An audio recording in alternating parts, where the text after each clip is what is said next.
అట్లుగా నాకు దేవుడు మరువక కృపనీయ్యా అన్నప్పుడు దేవుడు నన్ను జ్ఞాపకం చేసుకొని నా బాధను, నా వేదనను చూచి గమనించి నాకు భార్య, నాకు ఒక బాధ్యత, పిల్లలు, నాకు ఒక బండి దేవుడు ఇచ్చి నన్ను పోషిస్తున్నాడు, ప్రేమించాడు.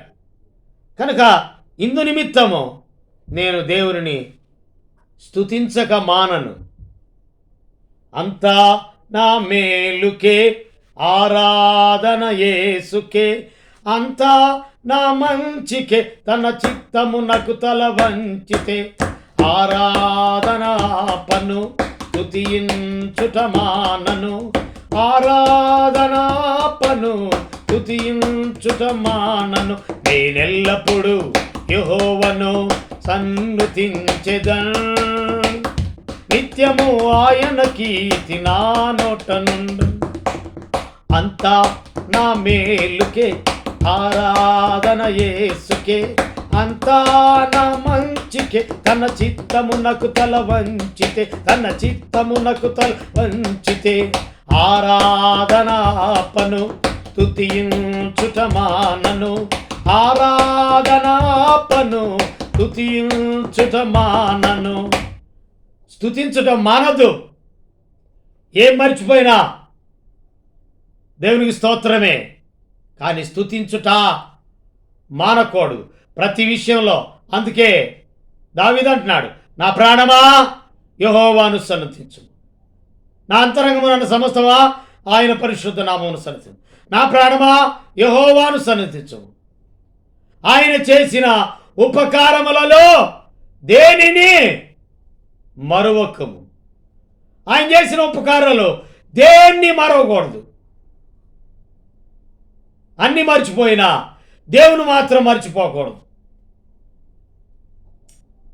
మరువక కృపనీయ్యా, ఆయన్ని జ్ఞాపకం చేసుకోవాలి, నీతిమంతుని జ్ఞాపకం చేసుకోవాలి. ప్రతి విషయంలో దేవునికి కృతజ్ఞతాస్తుతులు చెల్లించుడి, ఇది మీ విషయంలో దేవుని చిత్తం. ప్రతినిత్యము దేవునిని ఆరాధిస్తూ గణపరుస్తూ ఆయన్ని మరువక, ఆయన మర్చిపోకూడదు.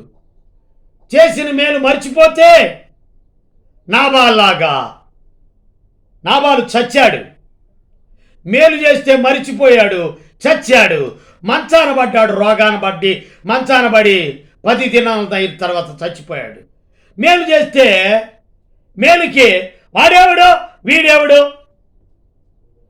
అతని దగ్గర తింటారు, మళ్ళీ అతని గురించే తప్పుడుగా మాట్లాడతారు. మంచిది కాదు కదా. అతడు మేలు చేసినప్పుడు మేలు చేసిన ఆయనకి మరలా కృతజ్ఞత చెల్లించాలి కదా. అలా కాకుండా మేలు చేసిన వారికి కీడు చేస్తే ఉంటావా భూమి మీద దీర్ఘాయుష్మంతుడిగా? తల్లి నీకు పెడితే తన జీవితాన్ని సంపూర్ణంగా సమర్పించుకొని తల్లి నీకు పెడితే ఆ తల్లిని చూడలేని వాడు శాపగ్రస్తుడు, తల్లిదండ్రులను సన్మానించిన వాడు భూమి మీద దీర్ఘాయుష్మంతుడు కాదు. లోయకాకులు మిగుతాయి. నాకు నా తల్లి ఉంది. ఆనాడు నన్ను పెంచింది, ఈ మొక్కను పెంచింది 55 సంవత్సరాలు. అయితే నా తల్లిని చూడాల్సిన బాధ్యత నాకుంది. ఏ విషయంలో కూడా వాళ్ళని చూస్తేనే, తల్లిదండ్రులు చూస్తేనే భూమి మీద దీర్ఘాయుష్మంతులు, చూడకపోతే లోయ కాకులు బీకుతాయంట. వాడు దీర్ఘాయుష్మంతుడిగా ఉండలేడు. ప్రార్థన. ప్రేమ కలిగిన మా తండ్రి, మమ్మల్ని మీరు జ్ఞాపకం చేసుకున్నారు. పడిపోయిన మా జీవితాల్ని మరణానికి అప్పగించలేదు. దేవుడు లేడన్న ఈ దౌర్భాగ్యుణ్ణి జీవింపజేశావు, బ్రతికించుకున్నావు. నిన్ను గురించి నేను చెప్పడం నాకు ఇచ్చిన గొప్ప ఆధిక్యత. నీవు నాకు చేసిన మేలుడు ఉపకారములలో దేనిని మరొక కృతజ్ఞత చెల్లించుకుంటున్నావు. ఈ ఉదయకాల సమయంలో అందించిన లేఖన భాగాలు ఏమైతే మర్చిపోవాలో, ఏమి మరొక జ్ఞాపకం చేసుకోవాలో తీర్మానం చేసుకునే బిడ్డలను లేవనెత్తండి. మారు మనసుకు తగిన ఫలము దయచేయండి.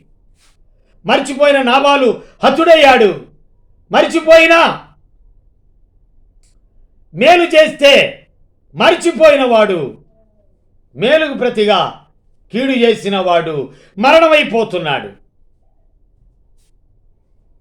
మరణపు నీడలో ఉన్న మానవ శరణమనే శ్రీ యేసును చేరవా, కోరవా అంటున్నారు. కనుక ఈ సమయంలో మేలు పొందిన తర్వాత దావీదెవడు, యెషయా ఎవడు అని మాట్లాడుతున్న నాబాలు జీవితం కొలాప్స్ అయిపోయింది, చచ్చిపోయాడు. మేలు చేసిన సౌలు, దావీదు మేలు చేస్తే సౌలు దావీదును చంపాలని చూస్తుంటే దావీదే వాడు తవ్వుకున్న గుంటలో వాడే పడ్డాడు, వాడి కొడుకు కూడా చచ్చాడు. వందనాలు చెల్లిస్తూ యేసు ప్రభు నామంలో ప్రార్థన చేస్తున్నాం. పరలోకమందున మా తండ్రి, ఆమెన్. తండ్రి, కుమార, పరిశుద్ధాత్మద త్రియేక దేవుని దీవెన సదాకాలం తోడై నడిపించునుగా. ఆమెన్. God bless you. దేవుడు మిమ్మల్ని దీవించునుగా. నచ్చితే సబ్స్క్రైబ్ చేయండి, నచ్చకపోతే ఇంకా ఏ క్రైమో నాకు తెలీదు. యేసు నామంలో దీవించి ఆశీర్వదింపబడుదురుగా. ఆమేన్.